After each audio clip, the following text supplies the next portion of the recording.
பெற்ற தாய் தந்தையர், உற்ற துணை, கற்றுத்தரும் குரு இவர்களைப் போன்றே இறைவனால் ஏற்படுத்தப்பட்ட உன்னதமான பிறப்பு உடன்பிறப்பு. நீதி தேவன் தரும் தண்டனையை விட தவறு செய்தவர்களுக்கு நாம் தரும் பெரும் தண்டனை அவர்களை மன்னிப்பதாகும்.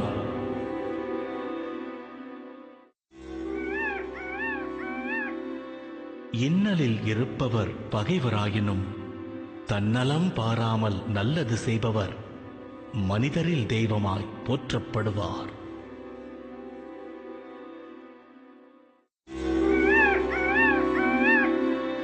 பிள்ளையை கருவில் சுமக்கும் அன்னையும் தெய்வம், பெற்ற அன்னையை முதுமையில் சுமக்கும் பிள்ளையும் தெய்வம்.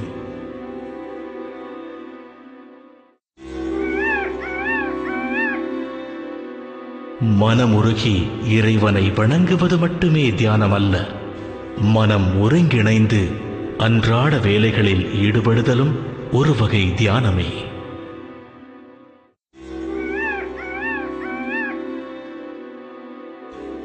தெய்வ தரிசனம் என்பது கண்களால் காணக்கூடியது மட்டுமல்ல, நாம் செய்யும் காரியங்களிலும் உணரக்கூடிய ஒன்று.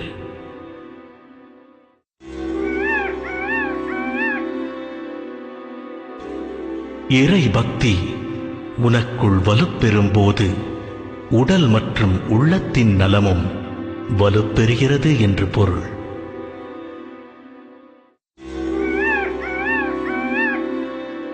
தூய பக்தி எனும் அருமருந்து உள்ளத்திலிருந்தால் தீய சக்தி எனும் நோயை எளிதில் விரட்டலாம்.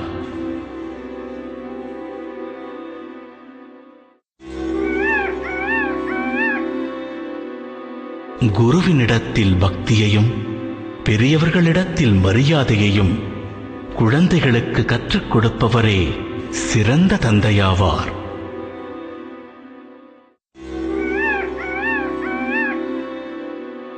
ஒருவன் இறைவன் மீது கொண்டுள்ள மாறாத பக்தி அவனின் தலை விதியையே மாற்றி எழுதும் சக்தி படைத்தது.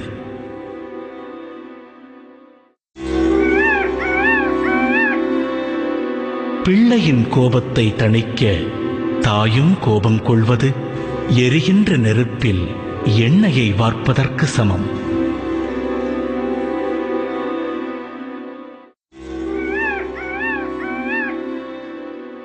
ஒருவன் எவ்வளவு சக்தி கொண்டவனாக இருந்தாலும் நியாயம் அவன் பக்கம் இல்லை என்றால் வெற்றி அவன் பக்கம் நிற்காது.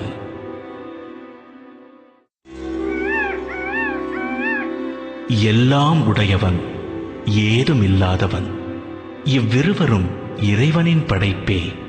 100 ஏழைகள் வாழ்வில் விளக்கேற்றுவது 1000 கோவில்கள் கட்டுவதற்கு சமம். சில நேரங்களில் அறிவுரை மட்டுமே தவறு செய்தவனை பண்படுத்துவதில்லை, தவறை உணரச் செய்து மீண்டும் செய்யாமல் தடுக்க தண்டனையும் அவசியமாகிறது. ஒன்றை முடிக்க ஒருவன் பிறந்தால் இன்னொன்றை தொடங்க மற்றவன் பிறப்பான். ஒரு சரித்திரத்தின் முடிவு அடுத்த சரித்திரத்தின் தொடக்கமாகிறது.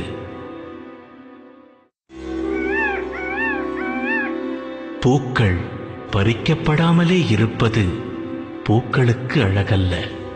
ஒருவர் சூடிக்கொள்ளும் போதுதான் பூக்களும் அழகு பெறுகிறது, செடிகளுக்கும் அர்த்தம் கிடைக்கிறது. ஒன்றை பெறுவது ஒன்றை இழப்பதற்கு, ஒன்றை இழப்பது இன்னொன்றை பெறுவதற்கே. இது இறைவன் வகுத்த உலக நியதி. பிறக்கும் போது பெயர் சூட்டுவது ஒரு நிகழ்வு மட்டுமே. நல்வழியில் வாழ்ந்து முடிக்கும் போது அப்பெயரே சரித்திரமாகிறது.